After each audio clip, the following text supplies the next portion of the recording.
지름 22cm의 작은 공이 골대를 가를 때 하늘을 날아갈 듯 우리는 기뻤습니다.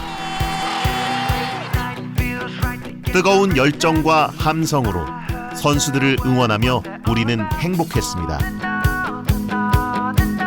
수백 번의 드리블과 패스로 골문을 두드리지만 쉽사리 열리지 않는 문에 좌절하고 실망하며 다시 도전했던 순간들. 승리를 향한 불타는 열정과 투지로 90분 역전 드라마의 기꺼이 주인공이 돼준 선수들.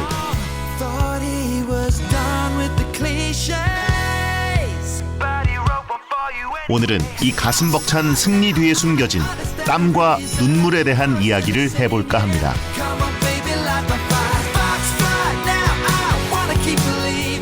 2022년 뜨겁게 날아오른 K리그의 비상.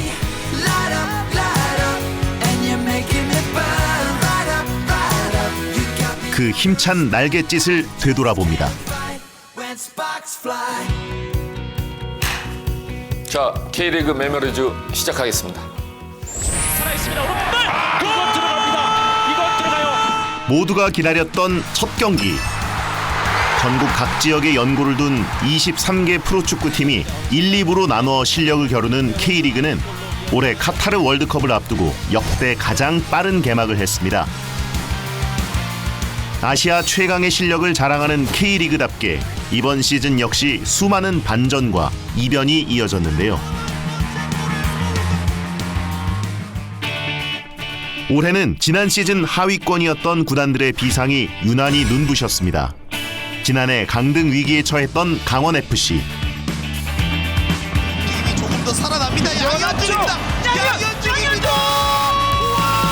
혜성처럼 떠오른 신예 양현준은 강원FC 팬들의 마음을 설레게 했고 에이스 김대원은 올해도 큰 활약을 해주었습니다.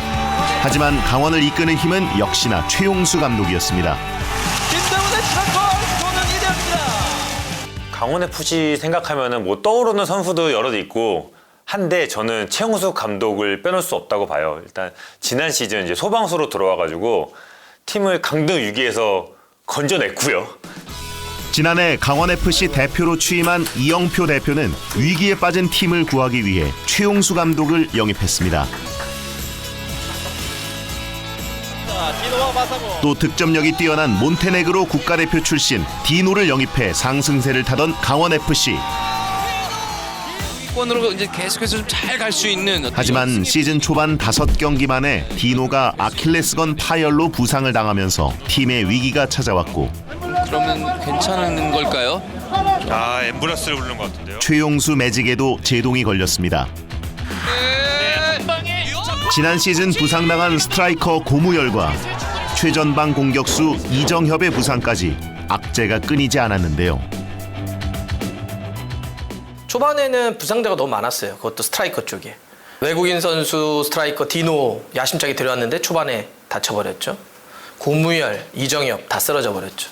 실제 그러면서 성적이 나지 않았고 강원 이거 또 강등 걱정해야 되는 거 아니야?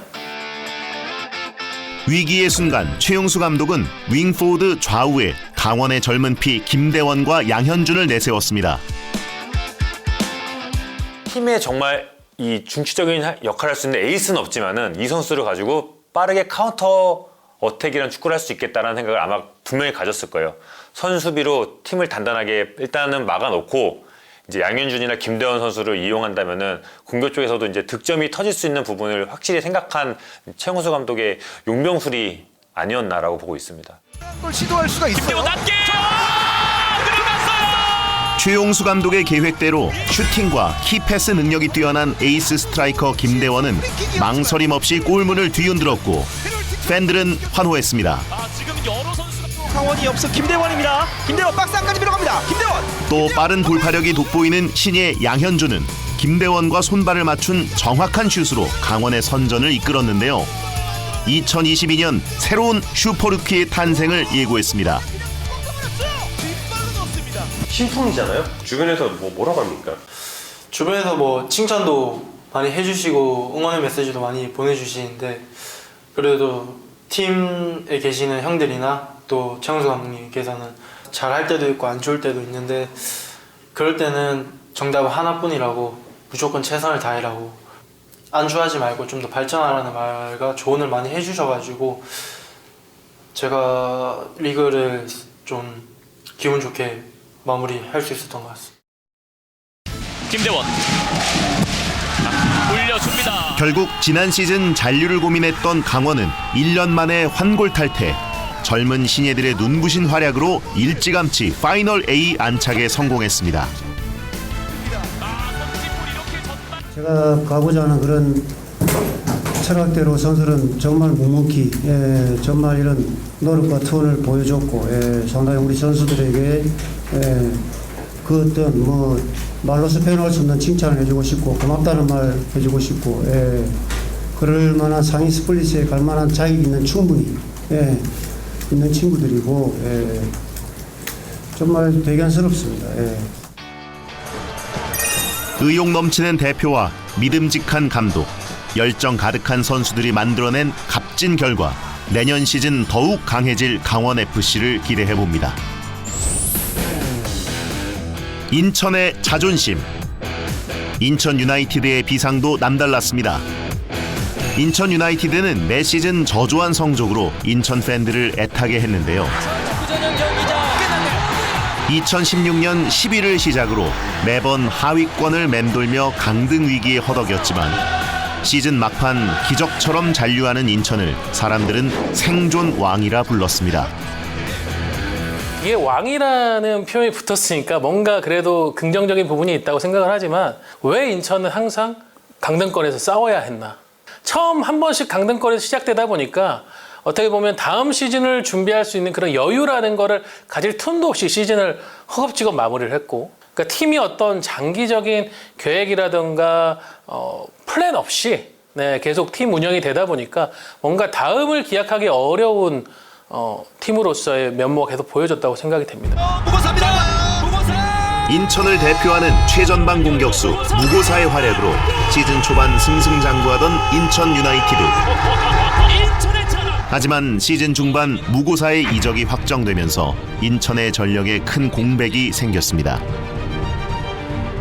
무고사는 이적 후에도 이 득점왕 랭킹에 상위 랭크에 계속 포함되어 있던 선수예요. 그만큼 무고사가 인천에서 보여준 퍼포먼스는 정말 대단했고요. 그렇기 때문에 무고사 선수가 팀을 나간다고 했을 때 이 많은 축구인들이 인천은 정말 힘들겠다라고 할 정도로 무고사는 정말 인천에 정말 대단한 파워를 갖고 있던 선수인데, 경기 운영에 비해 골 결정력이 약한 인천이었지만 인천 유스 출신 스트라이커 김보섭이 활약하고 브라질 출신 공격수 에르난데스가 무고사의 공백을 메꾸며 인천이 다시 상승세를 타는 듯 했지만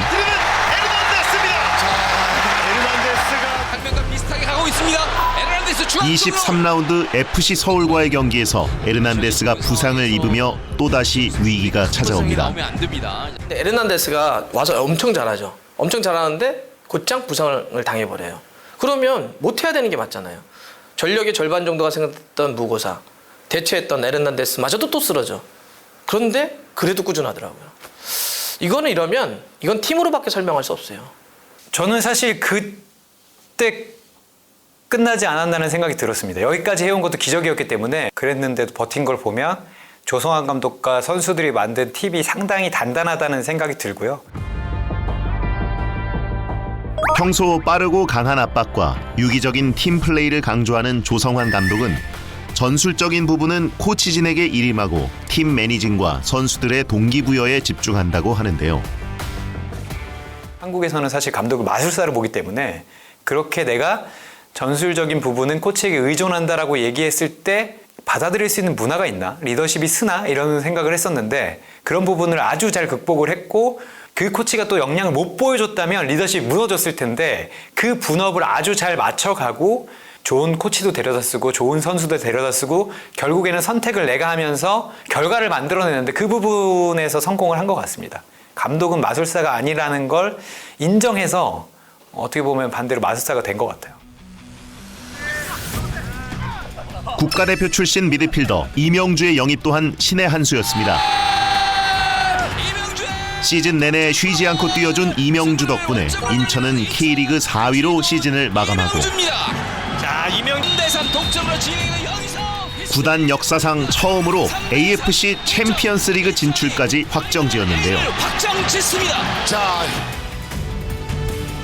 생존왕 타이틀을 벗어던진 인천의 비상은 이제 시작입니다. 대한민국 프로축구 역사의 산실 강철전사 포항 스틸러스에게 2022년은 만만치 않은 시즌이었습니다.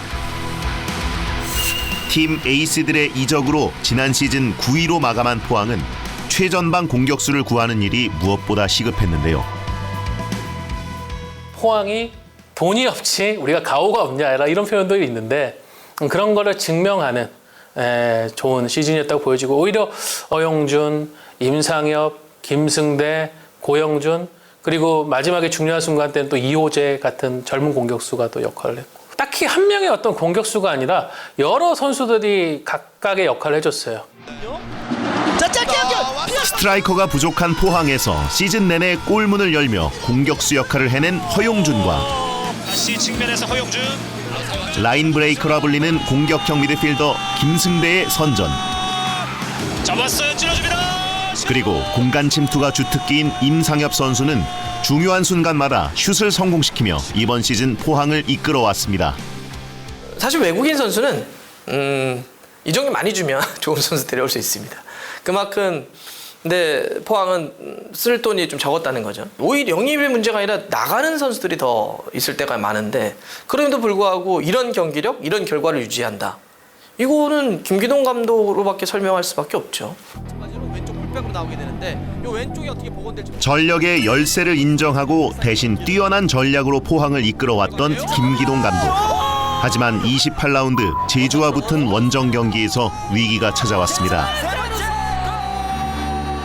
전후반 몰아치는 제주의 골 세례를 막지 못하고 5대 0으로 제주에 대참패한 포항. 손도 써보지 못한 참패에 선수들과 팬들의 충격이 컸습니다. 사실은 지도자로서 화가 날 수도 있죠. 5대 0이라는 게 얼마나 무기력한 경기의 스코어겠어요. 그러면서 오히려 김기동 감독은 하루 선수들에게 머물면서 제주에서 머물면서 리프레시를 하고 돌아와라. 1대0으로 치나 10대0으로 치나 1패는 마찬가지다. 아싸리 이게 남은 경기에 선수들이 어떻게 한 팀으로 뭉치는 힘이 될 수도 있겠다라는 생각을 해서 그러지 말고 그냥 놀자. 그냥 내일 제트스키 사고 바나나 보트 따고 실컷 놀아보자. 제가 있으면 안 놀 것 같아서 제가 그 자리만 마련해주고 저는 빠졌습니다. 제가 있으니까 되게 소먹소먹 하더라고요. 눈치 보고. 그래서 제가 빠지자마자 한 4시간을 놀았다고 하더라고요. 감독님 솔직히 그게서 같이 노시고 싶으셨어요? 아니셨어요? 놀고 싶었어요. 그에서 가장 유서 깊은 더비 동해안 더비로 여러분을 안내하겠습니다. 울산 현대와 포항 스틸러스가 오늘 만났습니다.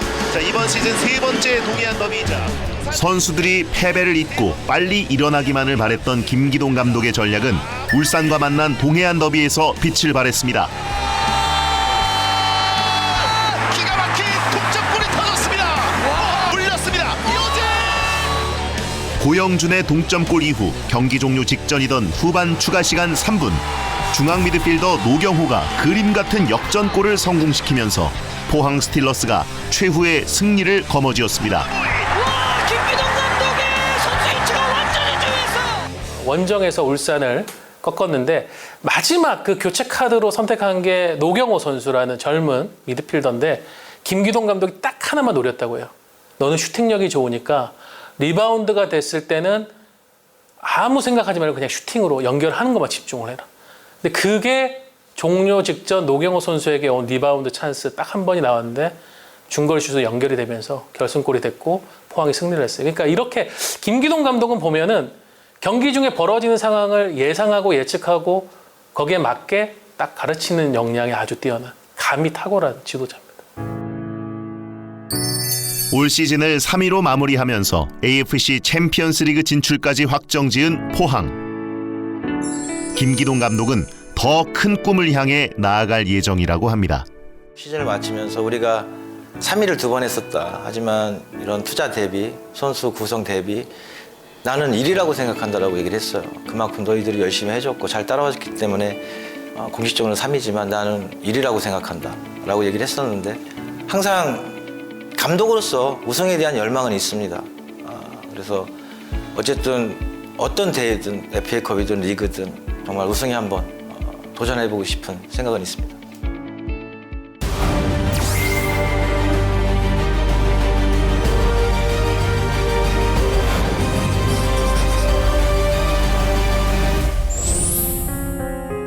코로나로 힘들었던 지난 몇 년, K리그에도 코로나 팬데믹은 힘든 시련이었습니다.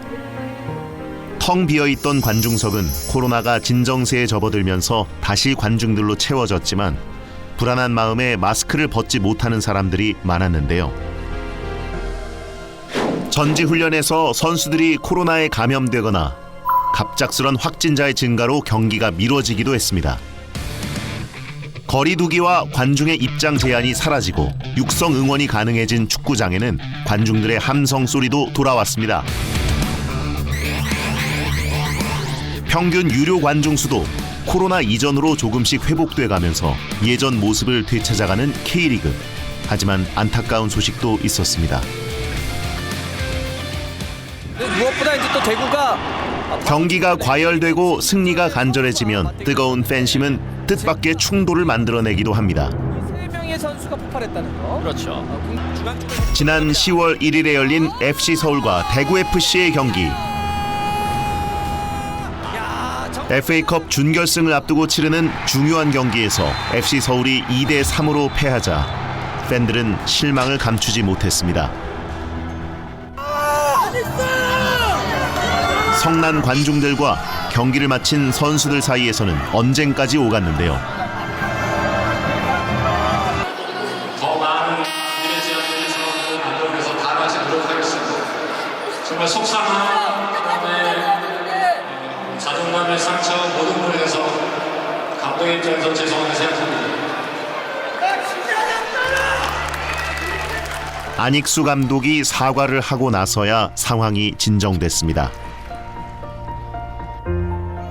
경기 결과가 만족스럽지 못할 때 경기가 끝나고 선수나 감독을 호출하거나 이동하는 버스를 막아서는 행동들을 우리는 어떻게 봐야 할까요?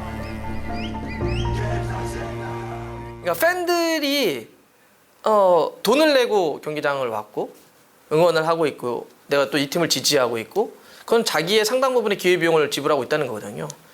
그래서 기대에 못 미칠 때는 야유도 할 수 있고 뭐 감독을 불러낼 수도 있죠. 대신 선만 넘지 않으면 예를 들어서 구체적인 물리적인 뭘 집어던진다든지 폭력을 행사하면 이거는 응원의 문화가 아니에요. 그거는 문제가 되는 폭력 사건이 돼버리는 거죠. 외국은 버스 막는 거는 그렇게 많지 않아요. 왜냐하면 이거는 도로교통법 위반이 되거든. 통제가 굉장히 심합니다. 그리고 사람이 다칠 수가 있기 때문에 버스를 막는 건 거의 없어요. 왜냐하면 버스가 나가는 데는 완벽한 통제를 해요. 저는 그거 우리도 한번 고민해봐야 된다 생각해요. 이번 시즌 내내 저조한 성적으로 파이널 B에 머물렀던 FC 서울은 강등에 대한 불안감에 시달렸습니다. 수원FC와의 시즌 마지막 경기 결과에 따라 플레이오프를 치러야 할 수도 있었는데요. 하지만 나상호와 정한민의 연속골로 2대0 승리를 거둔 FC 서울. 올 시즌 9위에 안착하며 강등권은 간신히 모면했습니다.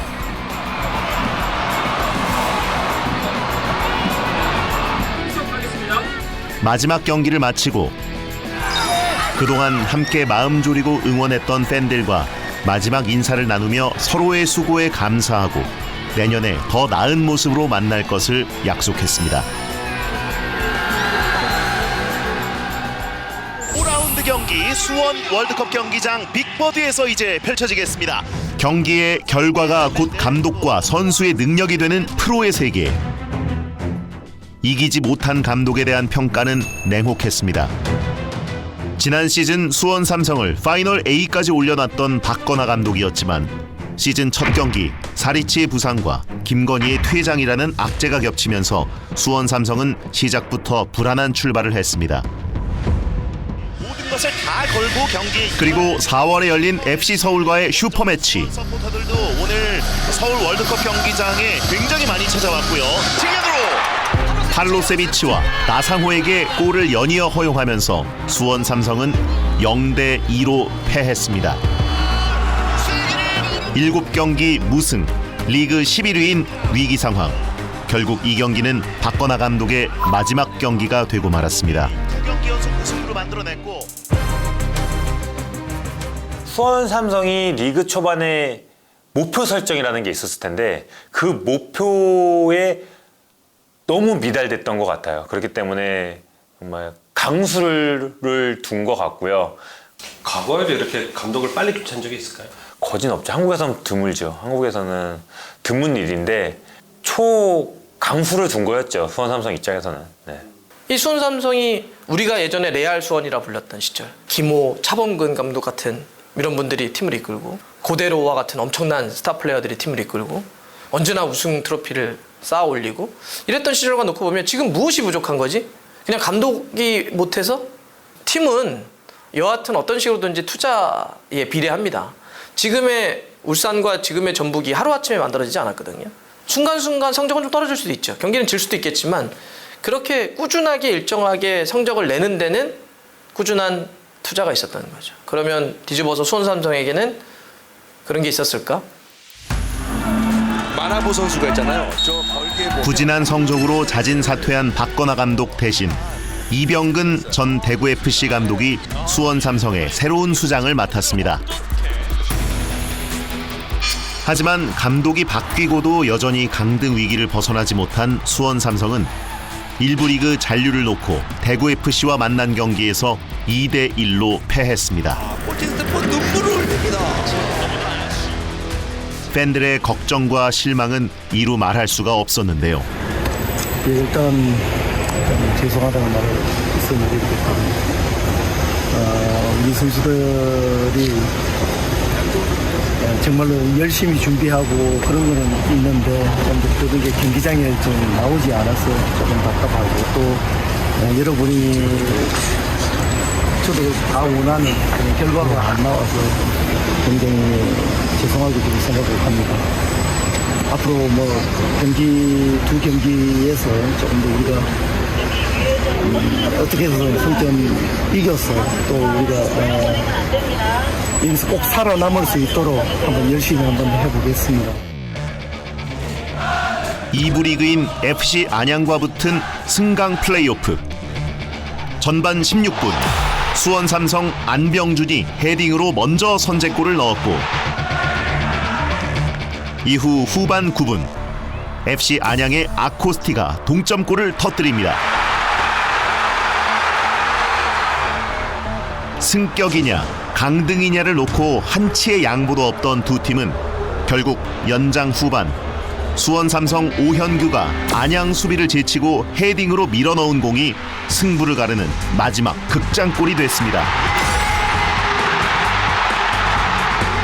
구단 순위 10위였던 수원 삼성이 승강전까지 오게 된 것은 올해부터 달라진 새로운 승강 시스템 때문인데요.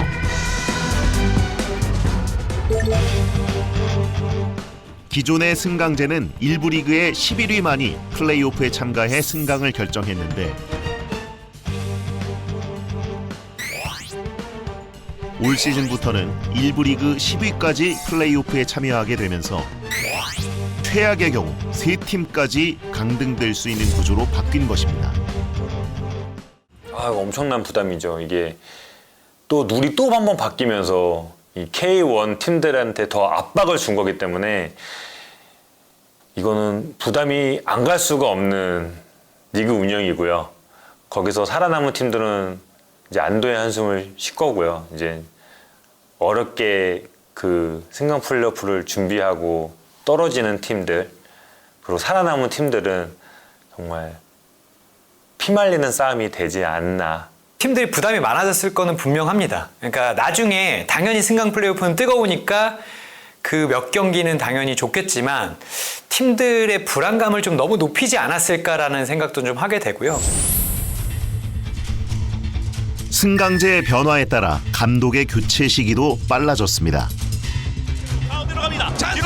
지난 시즌 리그 3위라는 명성이 무색하게 대구FC는 개막전부터 불안한 출발을 보였습니다. 4연패의 늪에서 헤어나지 못하고 울산과의 경기에서 4대0으로 대패하면서 시즌 중반 가마 감독은 자진 사퇴로 물러났습니다. 가마 감독의 빈자리는 대구에서 선수와 수석 코치를 지낸 최원권 감독 대행이 대신했는데요. 최원권 감독 대행은 대구라는 팀에서 10년을 지금 함께하고 있죠. 선수로서 선수 말년을 대구에서 보냈었고요. 선수 생활을 마친 뒤에 지도자로서의 첫 발도 대구에서 시작을 했고, 그러니까 어떻게 보면은 어떤 선수들보다도 대구에 대해서는 가장 잘 알고 있는 구성원이라고 할 수 있겠습니다. 뭐 농담으로 조광래 대표이사는 그런 얘기도 했어요. 최원권 감독 대행은 우리 구단 식당 숟가락 젓가락이 몇 번인지도 아마 다 알고 있을 거다. 가마 감독 대신 새로 부임한 최원권 감독 대행은 팀 분위기를 다잡고 선수들이 경기에 집중할 수 있도록 노력했습니다.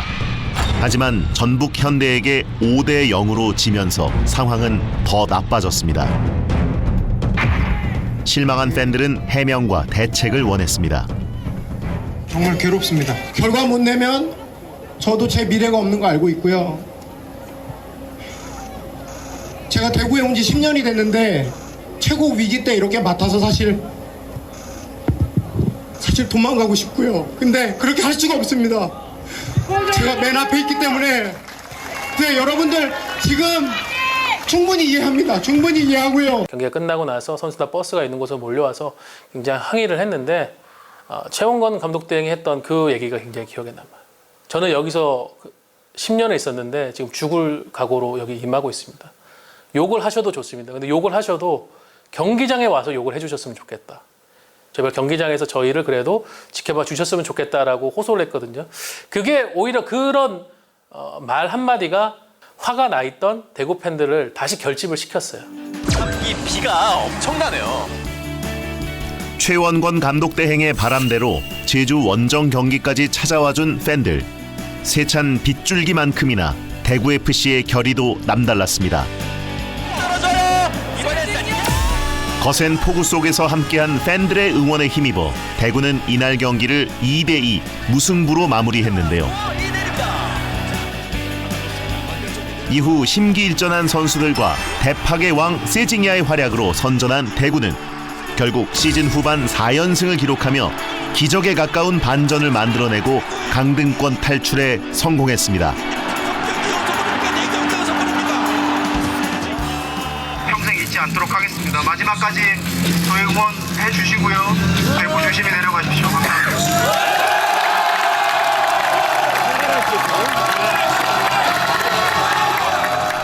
믿고 기다려준 팬과 그 약속을 저버리지 않은 최원권 감독의 뚝심은 리그 8위라는 값진 성적을 남겼습니다.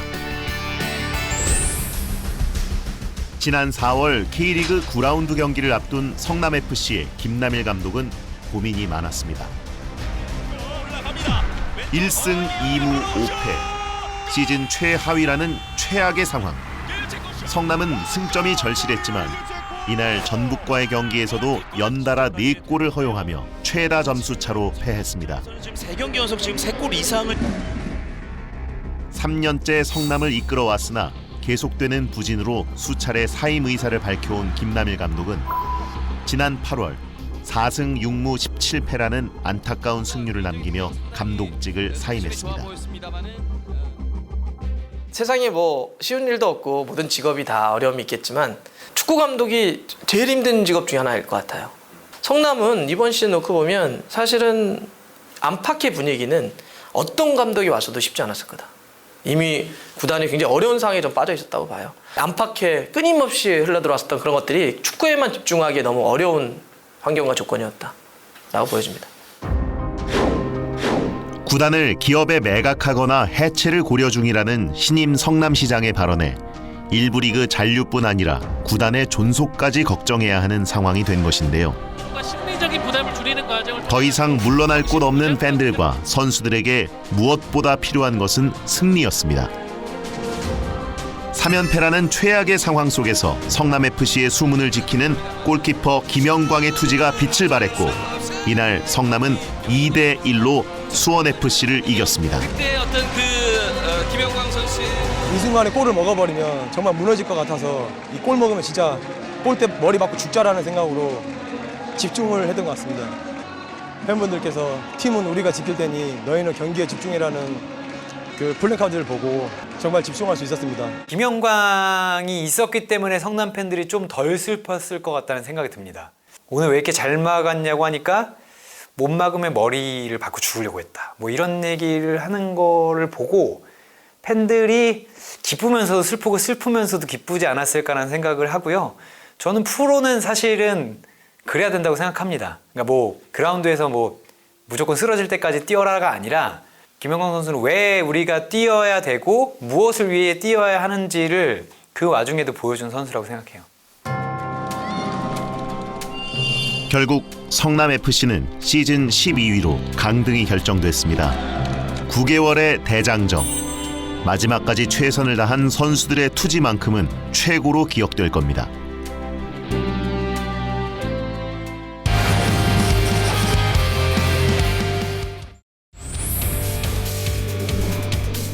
일부 리그에 강등의 슬픔이 있다면 2부 리그에는 승격의 기쁨이 있었습니다. 광주FC가 그 주인공인데요.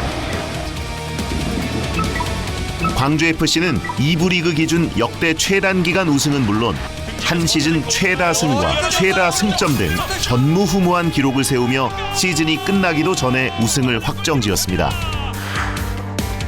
지난 시즌 1부 리그 최하위를 기록하며 2부로 강등된 광주는 제주의 수석 코치였던 이정효 감독을 영입했는데요. 사실 이정효 감독이 지난 시즌까지 이제 남길 감독하고 같이 이제 사단을 이뤄서 뭐 제주를 승격시킨 바도 있고 계속해서 팀을 이뤄서 능력 있는 지도자라는 건 알고 있었지만 감독 부임 첫 해에 이렇게 압도적으로 조기 우승할 거라고는 사실은 전 예상 못했습니다. 광주에 부임한 이후 스쿼드의 한계를 느낀 이정효 감독은 평소 꾸준히 연구해왔던 유럽 축구의 전술을 경기에 접목시켰다고 합니다. 너무 좋았어요. 이 3-4-3 시스템은 최근 유럽 축구에서도 불고 있는 어떤 전술적 트렌드 중 하나예요. 뒤쪽에 있는 백스리의 양 수비수들이 굉장히 공격적으로 많이 올라옵니다. 그리고 그들 앞에 있는 윙백은 사실상 윙포워드처럼 움직이고요.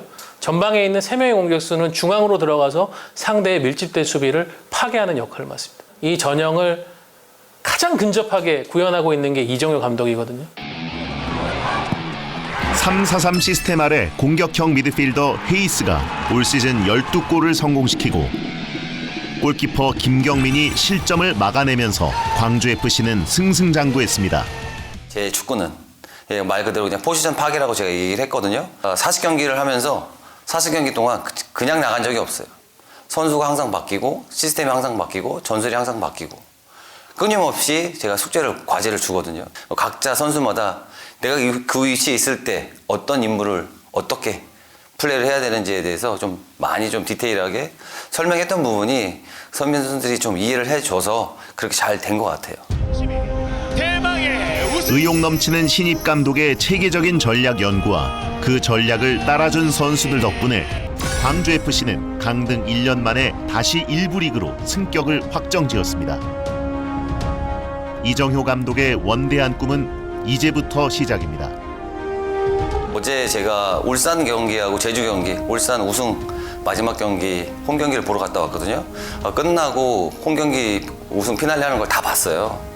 다시 또 제 꿈이 좀 더 목표가 좀 더 커졌습니다.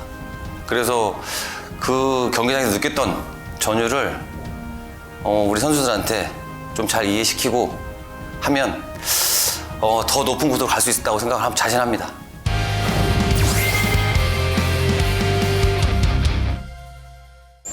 좋습니다. 반대쪽으로 헤더! 광주의 승격을 옆에서 지켜본 다른 2부 리그 구단들도 마음이 급해졌습니다.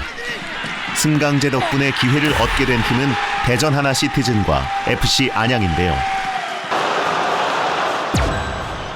시민구단인 FC 안양은 올 한 해 1부 리그 승격을 목표로 달려왔습니다. 상대는 1부 리그에서 10위를 한 수원 삼성. 어떻게든 강등을 피하려는 수원 삼성을 상대로 안양이 고군분투해보지만 1부 리그의 벽은 높았습니다. 결국 1대1 동점 상황에서 수원 삼성 만화부가 왼쪽에서 올려준 크로스를 오현규가 헤딩으로 밀어넣으며 역전골이 터졌습니다. 연장 후반에 터진 역전골로 극명히 갈린 희비. 승격이라는 희망을 품고 9개월을 달려왔지만 일부 리그의 꿈은 내년으로 미뤄야 합니다. 2부 리그의 대전 하나시티즈는 승강 플레이오프전에서 김천 상무를 만났습니다. 시민구단에서 기업구단으로 바뀌며 3년째 승격을 노리는 대전과 시즌 11위로 강등 위기에 몰린 김천 상무의 맞대결. 2부 1위로 승격의 기쁨을 누린 지 1년 만에 김천 상무는 강등을 걱정해야 하는 상황이 됐습니다. 시즌 초반 김천 상무는 조규성이 골을 주도하고 유인수와 정승현 등 실력 있는 젊은 선수들이 팀의 분위기를 이끌었습니다. 하지만 시즌 중후반 13명의 선수들이 한꺼번에 전역하면서 팀 전력에 구멍이 생겼고 김천 상무는 결국 11위로 시즌을 마감할 수밖에 없었습니다. 1부 리그 승강을 놓고 운명의 맞대결을 하게 된 김천 상무와 대전. 전반 31분에 대전이 첫 골을 넣은 이후 내리 3골을 추가하면서 대전은 김천 상무의 4대0 대승을 거둡니다. 김천은 강등의 아픔을 맛보고 대전은 8년 만에 승격의 기쁨을 누리게 됐습니다. 이민성 감독과 대전은 지난 시즌 승강전의 쓰라림을 드디어 씻어냅니다.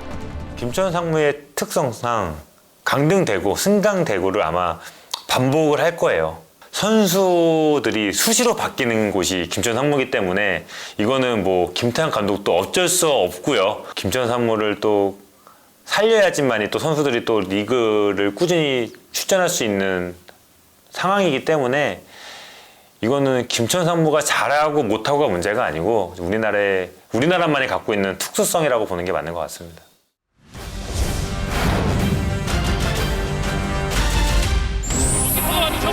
못 막아요. 절대 못 막습니다. 승리의 영광을 향해 푸른 그라운드 위를 거침없이 누볐던 선수들. 아름다운 비상과 안타까운 추락의 경계선을 오갔던 영광의 얼굴들을 만나봅니다. 몇 번이 벽에 걸릴 수 있었던 볼인데 여기서 벌어졌죠. 그 사이로 포항의 모든 골은 그의 발끝에서 시작된다. 나이를 잊은 체력과 뛰어난 기량으로 팬들을 놀라게 만든 포항의 철인 신진호. 중원 장악력이 뛰어난 베테랑 미드필더 신진호가 올 시즌 포항의 주장을 맡아 그라운드를 누비는 모습은 놀라움 그 자체였습니다. 신진호 선수입니다. 이번 시즌 너무 잘하더라고요. 이게 뭐지? 진짜 시계를 거꾸로 돌리는 건가 싶을 정도로 그 갖고 있던 기술에 저렇게 많이 뛰는 건 도대체 뭐야? 예를 들면 이번 시즌 말에는 왼쪽 풀백이 완델손을 공격으로 올라가요. 그러면 신진호 선수가 여기서 왼쪽 백까지 커버해요. 센터백 가운데로 내려오기도 하지만 양쪽을 다 커버해요. 이 활동량이 말도 안 되는 활동량이에요. 저도 이해가 안 돼요. 너무 잘해서. 올해로 35살. 운동선수로서 체력 저하가 올 나이지만 신진호는 올해 체력과 기량 모두 나아졌다는 평가를 받고 있습니다. 벤자민 버튼의 시즌이었다는 느낌도 받아요. 이게 뭘까? 진짜 영화를 잘못 봤나? 그래서 저도 계속 물어봐도 계속 그 얘기만 해요. 진짜 김기동 감독님이 우리 같은 노장들이 뛰기에 너무 편하게 해준다. 그러니까 뭔가 부담을 주지 않는 거. 그것만 계속 얘기하는데 그러면 진짜 그것 때문이겠죠. 김기동 감독의 무한 신뢰를 받고 있는 신진호. 여기에 팀의 지원도 있었습니다. 벤자민 버튼의 시간이다. 이거에 대해서 어떻게 생각하십니까? 특히 박문성 해설위원님이 많이 얘기를 해주셨는데 굉장히 듣기 좋더라고요. 사실 저는 나이에 연연하지 않고 항상 제가 오히려 어떻게 하면 더 발전할 수 있을까, 더 좋은 경기력으로 경기를 할 수 있을까에 대해서 고민을 많이 하는 편인데 감독님께서 37살 때 몸이 제일 좋으셨다고 하시더라고요. 본인도 축구를 오래 하셨기 때문에 그 부분에서 노하우를 너무 많이 가르쳐 주시고 항상 용기와 희망을 주시기 때문에 용기를 갖고 플레이를 하다 보니까 더 좋은 경기력이 많이 나왔던 것 같습니다. 시간을 거스르는 베테랑, 리그 최고의 중앙 미드필더 신진호의 도전은 계속됩니다. 시즌을 준비하면서 여러 가지 밸런스가 잘 맞았던 것 같아요. 예, 시즌을 치르면서도 그렇고 여러 가지 제가 몸 관리하는 부분이라든지 팀적인 부분 그리고 제가 경기를 나가서 제 경기력이 유지되는 부분이 조금 시즌 시작부터 끝까지 잘 유지가 되면서 여러 가지 밸런스가 잘 맞아서 그렇게 좀 좋게 봐주시지 않았나 그렇게 생각하고 있습니다. 저희는 뭐 지금 울산, 전북 이런 팀들을 사실 따라가면서 경쟁을 하고 있지만 언젠가 기회가 됐을 때 저희도 다시 한번 우승이라는 목표를 향해서 달릴 수 있도록 한번 노력해 보겠습니다.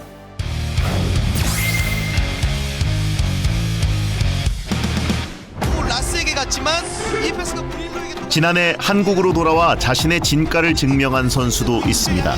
돌아온 코리안 메시, 수원FC 이승우 선수인데요. 바르셀로나의 특급 유망주로 유럽 구단을 두루 거쳤지만 뚜렷한 성과를 내지 못했던 이승우는 결국 한국행을 택했습니다. 지난해 수원FC에 입단해 말보다 결과로 보여주겠다고 호언장담했던 이승우. 그의 말은 곧 현실이 됐습니다. 중요한 경기가 아닐까 싶고요. 다시 보시겠습니다. 뛰어난 드리블 능력과 타고난 스피드를 바탕으로 과감한 돌파를 시도했던 이승우는 대구 FC와의 경기에서 K리그 첫 데뷔골을 쏘아올리며 자신의 건재함을 증명했습니다. 이승우 선수가 아주 감각적인 슈팅을 때려주면서 이승우는 뭔가 수비가 비운 공간을 귀신같이 찾아 들어가서 이 좁은 공간에서도 골을 터트리는 모습들을 많이 보여줬거든요. 그래서 이승우 선수 득점 장면 보면 멋진 장면들이 상당히 많아요. 그래서 저는 이승우가 올 시즌 자신이 왜 바르셀로나에서 주목을 받았는지 한번 증명을 했고 이제 더 성장할 수 있다는 가능성을 다시 한번 보여준 한 해가 아닌가라고 여기고 있습니다. 촘촘한 수비벽을 뚫고 들어가 날카로운 슈팅을 날리는 이승우는 35경기 14골 3개의 도움으로 올 시즌 최다 득점 3위를 기록하며 수원FC를 대표하는 골잡이가 됐습니다. 자신의 존재감을 확실히 증명한 이승우의 더욱 신나는 세레모니를 기대해봅니다. 국적과 언어는 다르지만 축구라는 공통분모 아래 같은 유니폼을 입고 함께 뛰었던 외국인 선수들. 올해는 어떤 외국인 선수들이 K리그에서 활약을 했을까요? 그러니까 올해는 외국인 싸움이 잘 안 됐을 거예요. 왜 그러냐면은 이 코로나 이슈라는 것 때문에 스카우터들이 직접 외국을 나가서 선수를 뽑기가 어려웠고 걸출한 에이스를 찾기가 힘든 상태에서 감독들이 이 선수를 어떻게 적재적소에 써야 되는지 그런 부분이 올 시즌 가장 두드러지게 나타난 포인트가 되지 않았을까라고 보고 있습니다. 선수가 정말 그럼에도 불구하고 뛰어난 실력으로 팀 승리를 이끈 선수들이 있습니다. 한국에서 3번째 시즌을 맞은 전북현대 바로우. 스피드와 크로스만큼은 따라갈 선수가 없는데요. 흔히 얘기하는 육각형이 가장 큰 K리거가 아니었나라는 생각 듭니다. 빠르고 정교하고 패스도 잘하고 골도 잘 넣고 멘탈도 좋고 체력도 좋은 선수. 바로우가 아니었다면 물론 전북 팬들은 올 시즌 너무 아플 테지만 더 많이 아팠을 것 같고요. 그리고 애사가 있었어요. 어머님이 시즌 중에 이제 돌아가시는 일을 겪고도 이 꾸준한 활약을 계속할 수 있었다는 거는 이 선수가 얼마나 좋은 선수이고 얼마나 프로페셔널한지 보여준 예가 아닐까 싶습니다. 이제 뭐 올 시즌 내내 2014년 FC 서울에 합류한 이후 팀에 살아있는 전설이 된 오데감, 오스마르는 올해도 여전히 든든한 미드필더로 FC 서울을 지켰습니다. 부상으로 3개월을 뛰지 못했지만 시즌 막판 복귀에 이한범과 함께 FC 서울의 수비를 책임졌는데요. 오스마르입니다. 올해 통산 300경기 출전을 달성해 팬들의 축하를 받기도 했습니다. 제가 가장 올해 긍정적이었던 것 중 하나가 뭐였냐면은 외국인 선수 제도를 확대하는 데 있어가지고 공청회 같은 열린 토론을 통해가지고 좀 폭넓은 답을 찾으려고 프로축구연맹과 축구계 전체가 노력했다. 이런 점들을 보면서 K리그가 점점 모두를 위한 리그로서 확대를 하고 있구나, 발전을 하고 있구나. 국내 선수들 중에 우려하는 사람들도 있어요. 외국인 선수 너무 많이 뛰는 거 아니냐. 근데 그것도 결국 실력으로 이겨내줘야죠. 그리고 이거는 이제 글로벌 스탠다드잖아요. 우리만 5대1로 하자는 게 아니라 AFC에서 5대1로 하자라고 해서 그러면 리그에 맞춰서 한번 논의해보자고 했는데 우리도 그 글로벌 스탠다드를 따라가기로 한 거죠. 그리고 당장 K리그 보시는 분들도 뭐 재밌겠다. 잘하는 선수가 많이 오면. 출전 인원이 늘어나는 내년부터는 외국 선수들의 활약이 더 많이 늘어날 것으로 기대됩니다. 올 시즌에는 K리그의 미래를 이끌어갈 초대형 신인도 탄생했습니다. 무서운 돌파력과 화려한 드리블로 모두를 놀라게 만든 주인공은 강원FC의 양현준입니다. 스트라이커라 하면 수비수와 그냥 부닥쳐 들어가는, 그러다가 뭐 걸리면 어쩔 수 없지만 뚫리면 그게 골이거든요. 전 스트라이커는 그런 배짱이 있어야 된다. 근데 양현준 선수가 그래요. 기술과 속도가 있는데 그런 배짱까지 있더라고요. 이 배짱이 없어서 무너지는 선수들이 있는데 참 좋은 선수다. 토트넘의 그 쟁쟁한 이름값 있는 선수들 앞에서도 그렇게 배짱이 있게 드리블 치고 슈팅하는 걸 보면 사람들이 다 놀랐는데, 근데 제가 또 놀랐던 건 그 토트넘 경기가 사실 프렌들리 매치잖아요. 그냥 이벤트 경기였는데 갔다 오더니 또 성장을 하더라고요. 그러니까 그거는 뭐냐면 이 선수가 굉장히 많은 것들을 스펀지처럼 빨아들이고 있다는 거거든요. 1년 전 강원FC가 선수 양성과 경기력 향상을 위해 창단한 강원 B팀으로 입단한 양현준. 안녕하세요. 부산 정보에서 강원FC 입단하게 된 양현준이라고 합니다. 강원FC에 입단하게 돼서 영광이고요. 비록 어리지만 기가 죽지 않고 열심히 하겠습니다. 감사합니다. 강원 B팀 소속으로 1년간 4부 리그인 K4 리그를 뛰면서 양현준은 신인답지 않은 과감한 돌파와 슈팅을 보여줬습니다. 그 실력을 인정받아 올해 K리그까지 뛸 수 있었는데요. 제가 뭐 주위 선수들한테도 물어보고 코칭 스태프들한테 물어보면 이 선수가 원래 순발력이 상당히 빨라서 타닥 치고 나가는 부분이 좋았대요.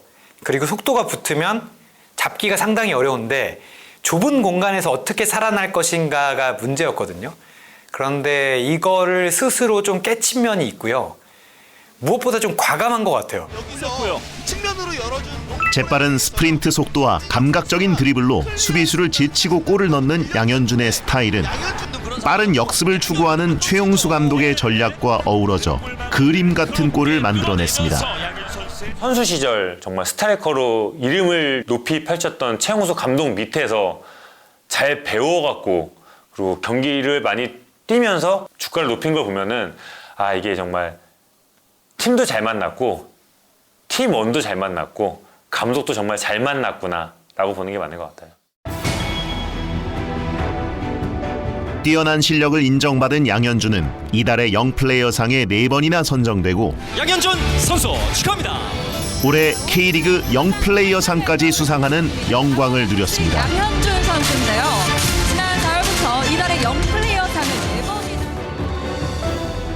일단은 작년보다는 올해가 좀 더 몸에 힘이 많이 빠지다 보니까 좀 더 좋은 플레이랑 좀 더 저돌적인 플레이를 할 수 있지 않나. 훈련할 때 또 감독님께서 공격수 출신이다 보니까 뭐 골 넣는 훈련을 할 때 마무리에 대해서 굉장히 디테일하게 설명을 해주시고 뭐 이렇게 하는 게 좀 좋을 것 같다 이런 식으로 조언을 많이 해주시다 보니까 좀 더 좋은 플레이를 할 수 있는 것 같습니다. 어느 날 갑자기 혜성처럼 나타난 21살의 슈퍼루키 신의 양현준의 앞으로의 계획이 궁금합니다. 물론 해외에 나가서 공을 차면 좋겠지만 아직 제가 많이 부족하고 거기서 살아남을 수 있는 자신감이 좀 제 스스로 또 없다고 생각을 하다 보니까 좀 더 여기서 배우고 나가는 게 맞지 않나 그런 생각을 가지고 있습니다. 대한민국을 대표하는 선수가 되고 싶고 그런 바람입니다.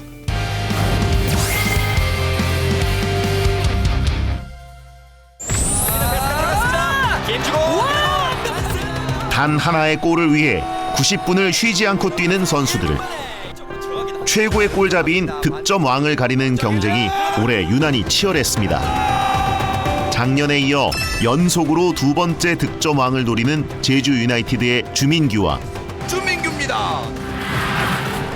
동료들의 전폭적인 지지를 받으며 선배 주민규의 뒤를 바짝 쫓고 있는 전북현대 조규성까지 득점이 많았던 무고사의 이적으로 국내 선수 간의 다툼이 돼버린 득점왕을 놓고 두 선수는 시즌 막판까지 경쟁했습니다.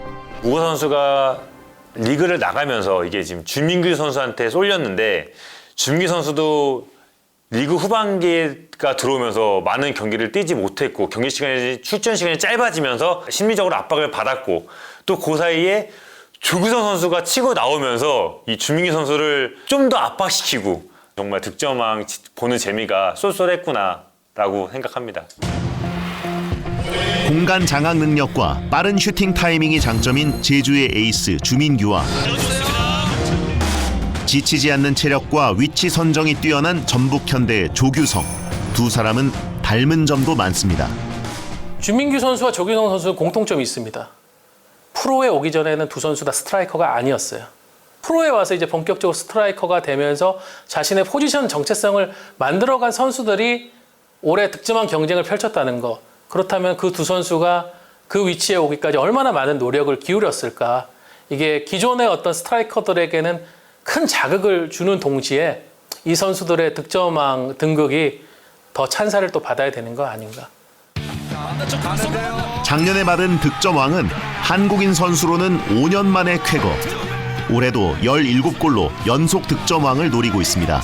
사실 무고사가 나간 이후로 조금 이제 국내 토종 공격수들이 조금 올라오면서 많이 성장하면서 골도 많이 넣고 이런 경쟁들이 좀 굉장히 좀 저는 긍정적으로 봤어요. 작년에 제가 혼자 이제 라스랑 또 밑에 있는 구스타보나 이런 선수들이랑 경쟁을 하다가 제가 그때도 얘기했는데 한국 선수들이 많이 랭킹에 올라와서 많이 한국 사람들끼리 경쟁하는 날이 왔으면 좋겠다라고 했는데 그게 올해가 돼서 정말 좀 한국 선수들도 골을 넣을 수 있다라는 걸 좀 각인시킨 것 같아서 뜻깊은 선수들도 다 한 해가 됐다고 생각을 하고 있습니다.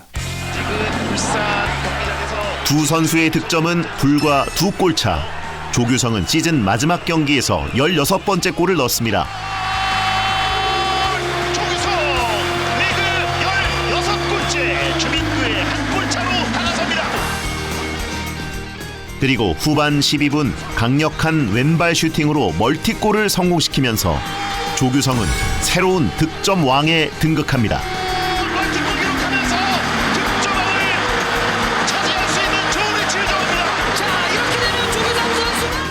최다 득점상 수상자는 전북현대 조규성 선수 축하합니다. 프로 입단 4년 차 득점왕 조규성의 신바람 나는 플레이는 지금부터가 시작입니다.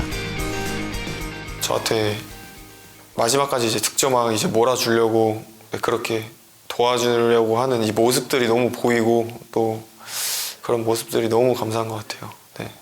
민규 형은 저보다 이제 엄청 대선배님이고 또 이제 상무 선배님이기도 하고 또 이제 스트라이커로서 대선배님이고 민규 형이 이제 경기 볼 때마다 이제 항상 저도 많이 배우는 것 같아요.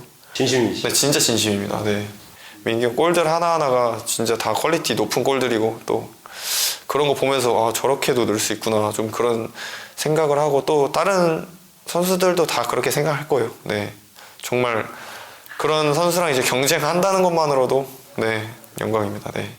토트넘 올스타 때 알게 됐는데 규성이가 착하고 인성도 좋고 잘 될 거라고 저는 생각을 하고 있고요. 그리고 또 다른 사람이 아닌 규성이가 득점왕을 받았기 때문에 저는 충분히 마땅하다고 생각을 합니다. 받아야 마땅하다고 생각을 하고 있고 또 이 K리그 득점왕의 위력을 월드컵 가서 골 넣고 좀 보여줬으면 좋겠습니다.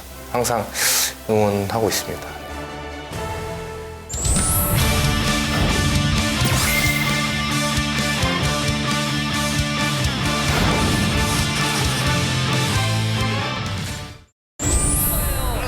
승부에 살고 승부에 죽는 축구 팬들에게는 오래된 숙적이 있습니다. 특정 지역이나 기업의 연고를 둔 라이벌, 바로 더비전입니다. 한국에는 뭐 동해안 더비도 있고 슈퍼매치도 있고 현대가 더비도 있는데 올 시즌 세 개 다 뜨거웠던 것 같습니다. 축구가 그 응원하는 이유가 너하고 나를 너무나 잘 가를 수 있기 때문이라고 생각하거든요. 근데 더비는 그게 극대화되는 것 같아요. 동해안 더비라 불리는 포항과 울산의 첫 경기. 레오나르도가 강렬한 첫 골을 터뜨린 후 예민해진 선수들 간의 과격한 몸싸움도 일어났습니다. 지금 아마노와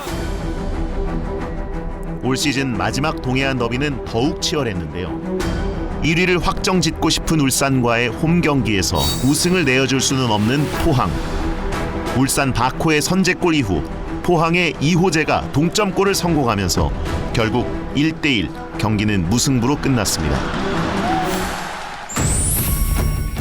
또 다른 더비 슈퍼매치의 열기도 뜨거웠는데요. 강등 위기에 내몰린 수원 삼성과 FC 서울을 응원하기 위해 16,000명이 넘는 관중들이 경기장을 찾았습니다. 많은 관중이 있기 때문에 맞습니다. 이기재 크로스 넘깁니다. 전반 27분 이기재가 왼쪽에서 올린 크로스를 오현규가 받아 선제골을 넣고 3분 만에 추가골까지 나오자 선수들 사이에서는 몸싸움까지 일어났는데요. 일루첸코와 이종성이 엉겨붙습니다. 네, 지금 굉장히 올라가고 자, 서울이 이날 경기에서 나온 경고만 8개. 결국 FC 서울의 주장 나상호는 레드카드를 받고 퇴장당했습니다. 그리고 한 달 뒤 수원 월드컵 경기장에서 열린 올 시즌 마지막 슈퍼매치. 경기 초반부터 박빙의 경기를 펼친 두 팀은 용호상박. 결국 아무도 웃지 못한 0대0 무승부로 끝났습니다. 7라운드 경기 전주 월드컵 경기장에서 전북 현대와 울산 현대, 현대가 더비가 펼쳐집니다. 이번 K리그 1 가장 많은 관심이 집중됐던 더비는 역시 현대가 더비입니다. 올해 세 번째 더비에서는 심판 판정에 불만을 제기한 김상식 감독이 경고를 받았고 경기 종료를 앞두고 벌어진 레오나르도와 박진섭 선수의 마찰에 모든 선수들이 뛰쳐나올 정도로 분위기가 험악했습니다. 레오기 들어가 있네요. 네. 김장식 감독도 들어가 있고요. 사실 이 시기만 되면 후반기 정말 막판만 되면 울산은 떨어지고 전북은 올라가는 흐름 속에서 3시즌 연속 전북이 뒤집기 우승을 했거든요. 마지막에 우승은 전북이 한다. 2019년을 시작으로 지난 3년간 K리그 우승팀은 전북 현대였습니다. 두 팀은 매번 근소한 차로 1, 2위를 다투다 최종전에서 울산이 전북에게 1위 자리를 내줬었는데요. 특히 지난해 마지막 경기는 울산에게 잊지 못할 치욕이었습니다. 2021년 겨울에 치러진 35라운드 전북과 울산의 마지막 경기. 두 팀은 19승 10무 5패, 승점마저 67점으로 똑같은 상황이었습니다. 드디어 경기가 시작되고 2대2 동점 상황에서 교체 투입된 일류첸코가 종료 직전 그림 같은 결승골을 성공하며 결과는 3대2. 전북은 울산을 이기고 승리의 기쁨을 누렸습니다. 이 여세를 몰아 전북은 승승장구. 제주와의 경기를 마지막으로 승점 76점을 기록하며 2점이라는 근소한 차로 울산을 누르고 리그 우승을 차지합니다. 전북의 리그 5연패를 지켜만 봐야 했던 울산 선수들과 홍명보 감독. 철옹성 같은 전북의 벽을 올해는 과연 넘을 수 있을까요?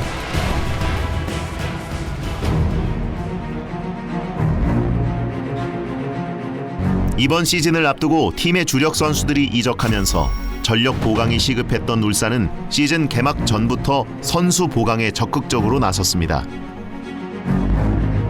수비를 맡을 김영권을 영입하고 새로 투입한 용병 레오나르도가 시즌 초반 맹활약을 했습니다. 또 시즌 중반 레오나르도가 주춤하자 홍명보 감독은 헝가리 선수 마틴 아담을 영입해 전력을 보강했습니다. 굉장히 힘든 부분이죠. 울산 선수들은 개개인의 능력도 뛰어나고 개개인의 어떤 개성도 뛰어나고 그 선수를 한 군데로 모은다는 것은 정말 쉬운 일이 아니에요. 근데 팀이 우승을 하기 위해서는 팀에 정신이 있어야 된다는 거는 누구나 다 알 수 있는 거거든요. 근데 그거 하기가 굉장히 힘든 거죠. 저는 그래도 꾸준하게 예전부터 그 부분에 있어서는 제가 잘할 수 있는 부분이었고 어떤 철학을 가지고 있는 거에 대해서 선수들하고 계속 공유를 했던 거죠. 지난해부터. 전주 월드컵 경기장입니다. 네, 이곳 전주 월드컵 경기장은 반면 작년 시즌 리그 5연패라는 사상 유례없는 대업적을 달성해 K리그 최다 우승팀으로서 대한민국 축구 역사를 다시 쓴 전북 현대.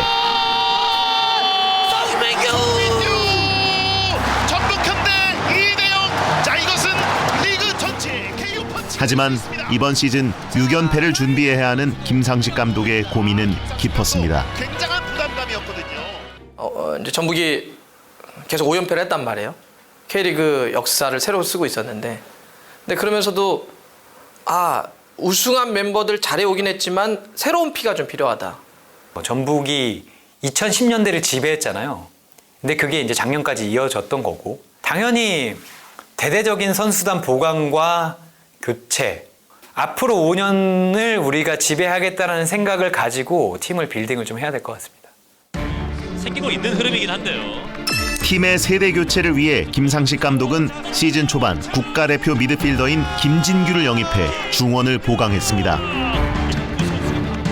또 최전방 스트라이커인 일류첸코가 FC 서울로 이적한 8월 이후에는 윙어인 바로우가 뒤늦게 득점을 터뜨리며 시즌 후반을 주도했습니다.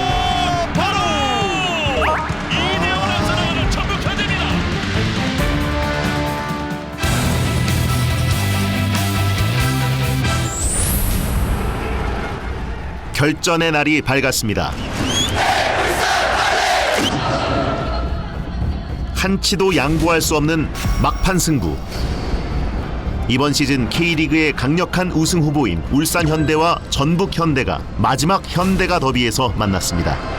특히 격심해진 것은 지난 3시즌 동안 결정적인 순간에 울산을 뒤집고 전북이 올라왔기 때문에 이 더비가 곧 우승을 결정하는 더비가 되고부터 더 뜨거워지지 않았나 싶습니다.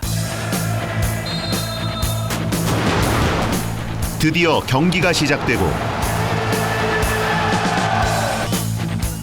전반 33분 전북의 송민규가 헤더로 떨군 공을 바로우가 왼발로 차 전북의 첫 골로 연결합니다. 원정팀 선제골 터뜨립니다. 이게 바로우고요.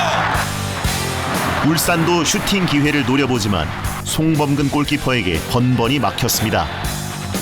어떻게든 골을 넣으려는 울산과 기회를 주지 않고 번번이 골문을 가로막는 전북.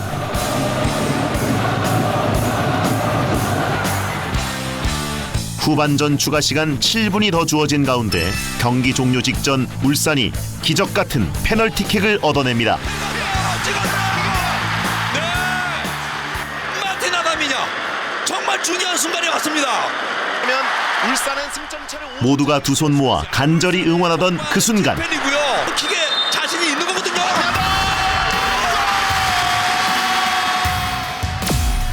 헝가리 전차 마틴 아담이 깔끔한 왼발 슈팅으로 동점골을 만들어냅니다. 울산이 색깔이 뚜렷하잖아요. 축구인들이 하는 표현으로 하면 썰어가면서 아니면은 많은 패스를 이어가면서 상대를 무너뜨리는 축구를 했는데, 홍명보 감독과 울산이 마틴 아담을 데려온 이유는 하나였던 것 같아요. 이 한 색깔로는 우승할 수 없다. 그래서 조금 더 성골군 선수를 데려오자였는데, 이 헝가리 출신의 아담은 기존의 울산에 아예 없던 유형의 스트라이커였어요. 기존 월 전반기에. 거기는 이제 볼을 예쁘게 차고 연계하고 움직여주고 이런 스타일인데, 여기는 그냥 말대로 그냥 우리가 아는 탱크 같은 선수 아니에요. 체구도 이만해가지고 그냥 버텨가지고 헤딩하고. 그러니까 상대들이 더 헷갈렸던 것 같아요. 아니 울산에 왜 저런 선수가 갑자기 생겼지? 경기 종료 직전 마틴 아담의 강력한 헤더가 전북의 골망을 갈랐고 울산은 기적 같은 2대1 역전승을 완성합니다.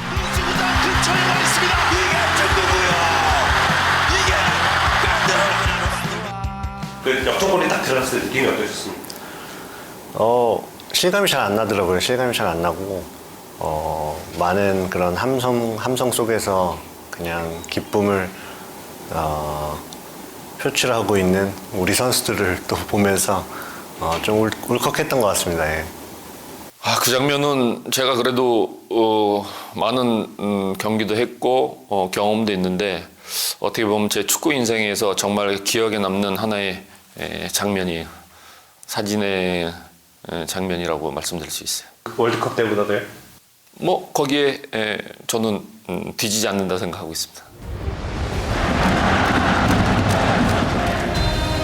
경기 종료 직전 터진 극장골로 넘지 못할 산이라 생각했던 전북을 누른 울산. 주장 이청용에게도 이날의 승리는 특별했습니다. 승리로 장식합니다. 그러니까 몇 년 동안 우승을 못했기 때문에 이런 것들이 그 멘탈적으로 불안을 가져올 수 있는데 그럴 때 이청용 선수 너무 큰 힘이죠. 괜찮다고 얘기해주고 대신 막 싸워도 주고 김태환 선수가 막 부닥쳐서 넘치려고 그러면 가서 안아주고 이런 힘이야말로 또 어쩌면 그런 베테랑들의 품격 같은 경우죠. 일단 모든 주장들이라면 다 비슷한 것 같아요. 네, 일단 팀 성적에 대한 그런 부담도 있고 또 좋은 팀 분위기를 만들기 위해서 또 고민도 해보고 하는데요. 그래도 다행인 건 저는 저희 팀에 또 저를 도와줄 수 있는 또 제 역할을 대신해 줄 수 있는 그런 고참 베테랑 선수들이 또 옆에 있다 보니까 든든했고요. 네, 그리고 그 선수들이 팀을 또 잘 이끌어줬기 때문에 저도 큰 어려움 없이 한 시즌을 이렇게 잘 마무리할 수 있었던 것 같습니다.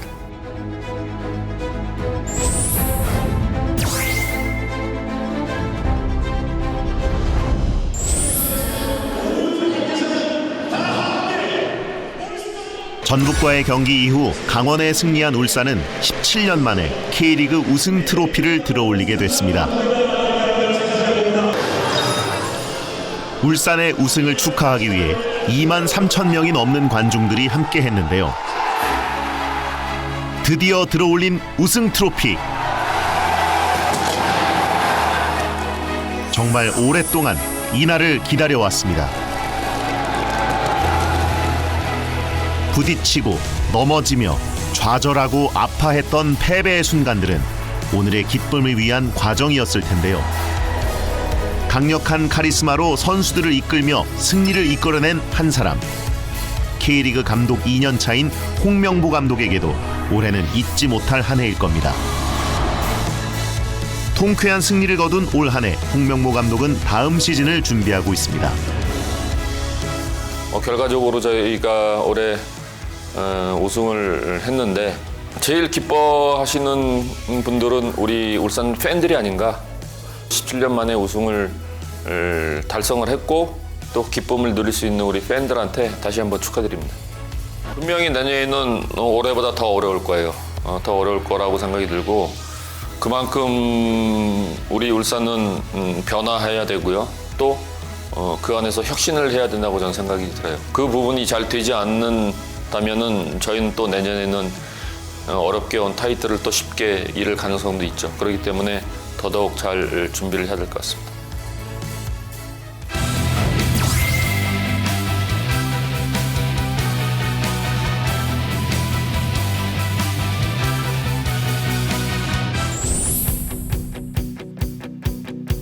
지난 9개월 우리는 그라운드에서 펼쳐진 각본 없는 드라마에 열광했습니다. 승리를 향한 투지와 패배로 인한 슬픔, 말로 형언하기 힘든 희열과 매 순간 내가 주인공이었던 나날들. 뼈아픈 패배로 헤어나지 못할 때면 힘든 순간도 있었습니다. 하지만 누군가를 믿고 응원하며 애정을 쏟는다는 것, 최선을 다할 때 삶의 반짝이는 순간을 만나게 된다는 것, 그 드라마의 주인공으로 열정을 다해 뛴 선수들에게 찬사를 보내며 2022년 뜨겁게 날아오른 K리그의 비상. 항상 감사드리고 내년에는 더 좋은 모습으로 경기력으로 보답하겠습니다. 많이 응원해 주십시오. 경기장에 찾아와 주셔서요. 저희도 다시 한번 우승이라는 목표를 향해서 달릴 수 있도록 한번 노력해 보겠습니다. 내년에는 ACL에서도 좋은 결과, K리그에서도 좋은 결과를 얻을 수 있도록 선수들도 많이 노력할 거고요. 팬 여러분들도 계속적으로 응원 부탁드리겠습니다. 감사합니다. 올 시즌만큼 또 발전된 모습으로 또 내년 시즌에 보여줄 수 있도록 잘 준비를 해서 또 좋은 결과 만들 수 있도록 하겠습니다. 네, 아 이렇게까지 나 많은 사랑을 받고 있구나 좀 그런 생각을 하고 있는 것 같아요. 네, 너무 감사한 마음입니다. 항상 그 팬분들이 실망하지 않도록 저희 선수들은 잘 준비해서 좋은 경기로 보답할 테니까 내년에도 많이 찾아와 주시면 감사하겠습니다. 다시 한번 올 한 해 각 팀을 응원해준 우리 모든 팬 여러분들께 다시 한번 감사드립니다. 앞으로 이들이 써내려갈 새로운 드라마를 기대해 봅니다.